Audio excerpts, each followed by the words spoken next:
le cortex moteur pour réduire la douleur. Elle est membre du Réseau québécois des étudiants-chercheurs sur la douleur. Elle est étudiante au doctorat en recherche en sciences de la santé à l'Université de Sherbrooke. Alors, on écoute bien religieusement Marie-Philippe Harvey.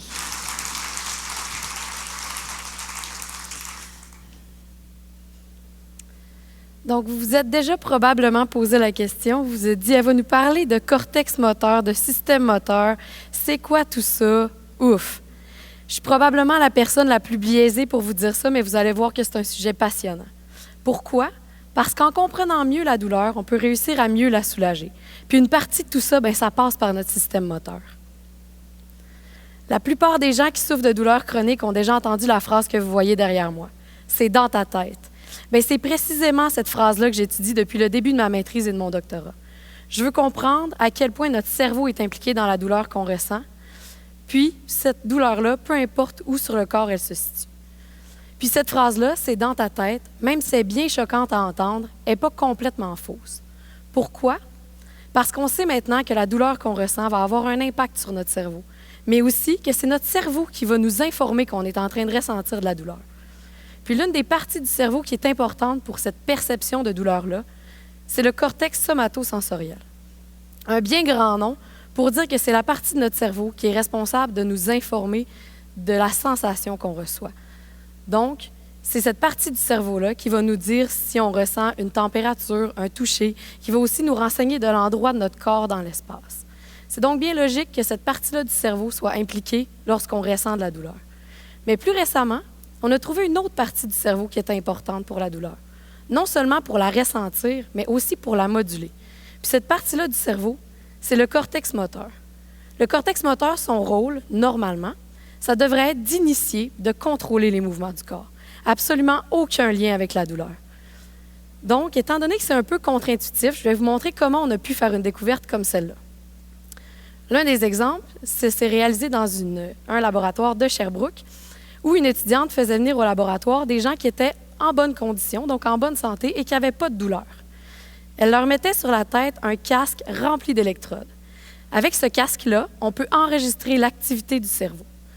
Donc, pendant que les gens étaient assis confortablement, on venait enregistrer l'activité de leur cerveau. Ensuite, comme on voulait étudier la douleur, il fallait créer une douleur à ces gens-là. Donc, on a pris une crème à base de piment fort qu'on a mis sur l'avant-bras des gens. Et là, on en a mis jusqu'à ce que les gens aient une douleur assez forte. Lorsque la douleur était assez forte, on est venu remettre le casque et on a enregistré encore l'activité du cerveau. De cette façon-là, on a pu comparer ce qui se passait dans le cerveau des gens pendant qu'il y avait de la douleur comparativement à avant qu'il y ait leur douleur. Et qu'est-ce qui se passait? Eh bien, c'est l'activité du cortex moteur qui était diminuée lorsque les gens ressentaient de la douleur. De notre côté, comme chercheurs, on était très emballés de cette découverte-là.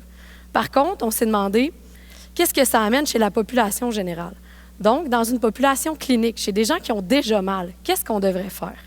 Donc, si on récapitule, quand on ressent de la douleur, comme dans le projet de recherche que je viens de vous présenter, l'activité de notre cortex moteur est diminuée. Donc, si on prend des gens qui ont déjà de la douleur, on pourrait présumer que l'activité de leur cortex moteur est plus inférieure que la moyenne. Et de cette façon-là, pour réduire leur douleur, il suffirait de venir augmenter l'activité du cortex moteur. Mais comment on fait ça, stimuler ou activer une partie du cerveau, une partie tellement précise? La première option qui nous est venue en tête, ça a été de se dire qu'on allait carrément ouvrir la boîte crânienne des gens, puis qu'on allait venir mettre des électrodes directement sur le cortex moteur. Comme ça, on serait sûr de ne pas se tromper, on stimulerait que le cortex moteur. Mais même si on met de la crème de piment fort sur l'avant-bras des gens, on n'est pas des sadiques. Donc, on s'est dit que c'était peut-être un peu trop invasif comme technique, puis on a cherché à trouver une nouvelle façon de stimuler le cerveau qui nous permettrait de ne pas avoir à ouvrir la boîte crânienne. Et ce qu'on a trouvé, c'est la stimulation transcrânienne par courant direct, qu'on appelle la TDCS. Cet appareil-là, vous le voyez présentement à l'écran, c'est un appareil qui nous permet de venir stimuler des régions précises du cerveau, comme dans notre cas, le cortex moteur, sans avoir à ouvrir le crâne. Donc, on peut traverser les os du crâne et les cheveux pour venir stimuler précisément le cortex moteur. La TDCS, lorsqu'on la donne pendant 5 journées consécutives, on réussit à réduire la douleur des gens. C'est bien beau tout ça, mais ce n'est pas tout le monde qui a un appareil de TDCS à portée de main. Donc, on s'est dit que les gens pouvaient en bénéficier. Il y a même certaines cliniques de physiothérapie qui se sont munies d'un appareil de TDCS pour en donner à leurs patients qui ont des douleurs chroniques. Par contre, ce n'est pas tous les patients qui ont accès à ces services-là. Donc, dans la vie en général, comment on fait, nous, pour stimuler notre cortex moteur? Vous avez déjà peut-être une petite idée derrière la tête, puisque je vous ai dit en début de présentation à quoi ça servait le cortex moteur normalement.